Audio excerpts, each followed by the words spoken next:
Hey guys, welcome back to my channel. So do you guys know anyone or have been in this situation where you're putting in offers on a house and you keep losing to all cash buyers? You may know a friend or family member who's gone through this, or you may have gone through this yourself. Okay, so in this video, I'm gonna talk to you guys about how to compete and beat not only all cash buyers, but any competitive house where there's several offers. I'm gonna tell you what you guys could do to get your offer accepted in that situation.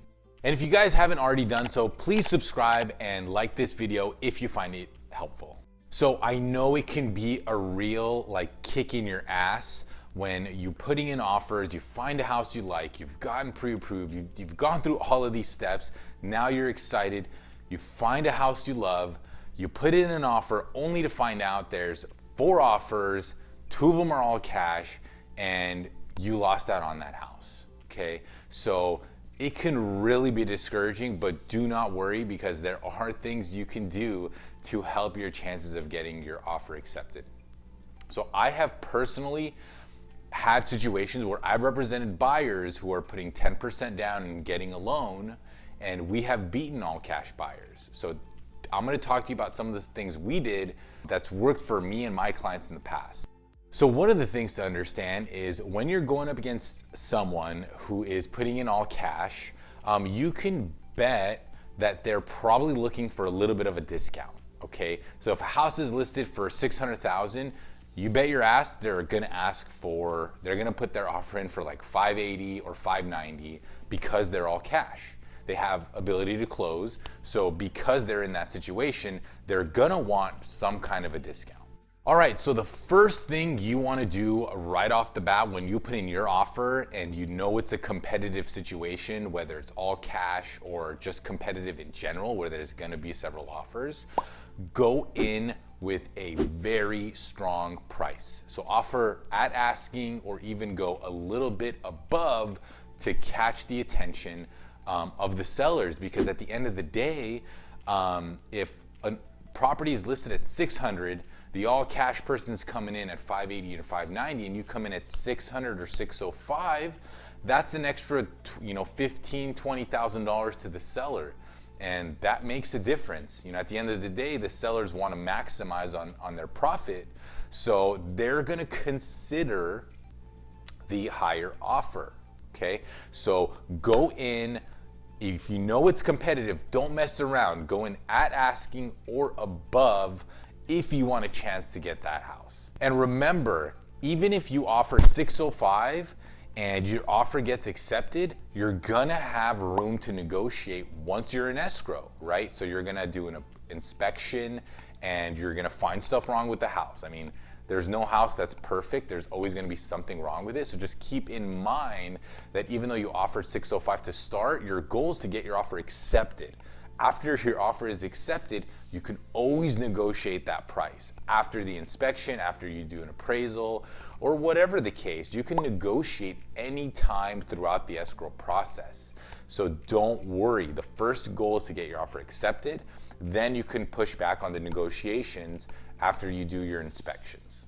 All right, so that's the first thing you want to do. You want to put your best foot forward, put in a solid offer at asking or above when you're in a competitive situation. So the second thing you can do to strengthen your offer and get the seller's attention is you can shorten your contingencies. So if you don't know what contingencies are, you should, and I'll give you a quick rundown. So basically a contingency is when the buyer, yourself, you have an opportunity to cancel the deal and get your deposit back, okay? So typically there's 3 contingencies when you buy a house. There's an inspection contingency, which is 17 days, appraisal contingency, which is 17 days, or the loan contingency, which is 21 days. So those are the standard contingencies, and what you could do is you can shorten those. So basically, from the seller's point of view, if you do the standard 17, 21 days, that means you can go into escrow, you can spend 21 days working on getting your loan, doing inspections and so on, and then on the 21st day you can cancel. So sellers don't like that because they wasted 3 weeks. Okay, so what you could do is shorten those days, make your inspection contingency 7 days. Yeah, you're gonna have to work faster, but at least you're gonna have a chance to get the house, okay? Because if you do standard contingencies and you're getting a loan and it's a competitive situation, it's gonna be hard for you to get that house. So shorten the contingencies. You know, even like I'm a lender as well, so I do home loans and real estate. So when I go into escrow, I can order an appraisal and have it completed within 2 days, and I can have it back within 5 days. There's no need to have a 17-day appraisal contingency. You can strengthen it, lower it down to 5 days, and basically the seller knows, hey, even if it doesn't work out with this buyer, I've only wasted a week, or I've only wasted 10 days. Versus 21 days. All right, guys, so I'm gonna give you guys a super hack, okay? So here's something that every home buyer should know, because it's very, very important, especially when it comes to setting how many days your contingencies are gonna be, okay? So here we go. You can cancel any real estate contract if you're in escrow, as long as you have one contingency in place.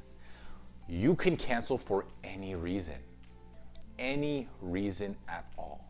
So even if you only have your loan contingency left, and that's your final contingency, you've removed your inspection contingency, you've removed your appraisal contingency, you only have your loan contingency left, and for whatever reason, let's just say you just got cold feet and you're like, you know what, I want to cancel, I don't feel comfortable.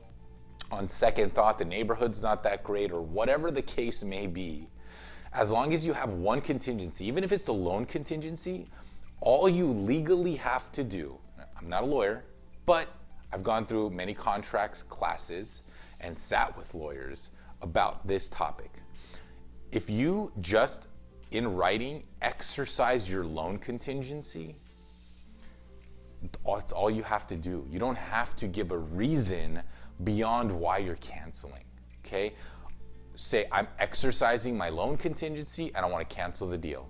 No questions asked, you will get your deposit back, no harm, no foul. So just remember that. As long as you have one contingency in place, you can cancel for any reason. So even if you remove your first or second contingencies, as long as you have one left, you're gonna be okay, you'll be safe. So with that being said, if I'm in a really competitive situation, I'll even recommend to my clients to remove one or two contingencies altogether, because it doesn't matter. As long as you have one, you can always cancel. So right off the bat, you can even just say, hey, no appraisal contingency. Doesn't matter what the appraisal comes in at, I don't care. I'm gonna remove that altogether.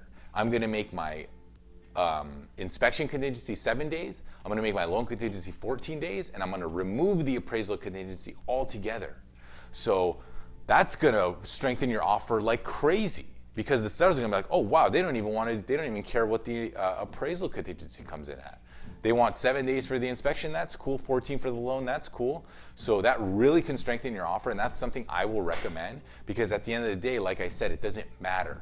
As long as you have one, you can cancel for any reason. All right, so the third thing you can do to strengthen your offer is a simple one.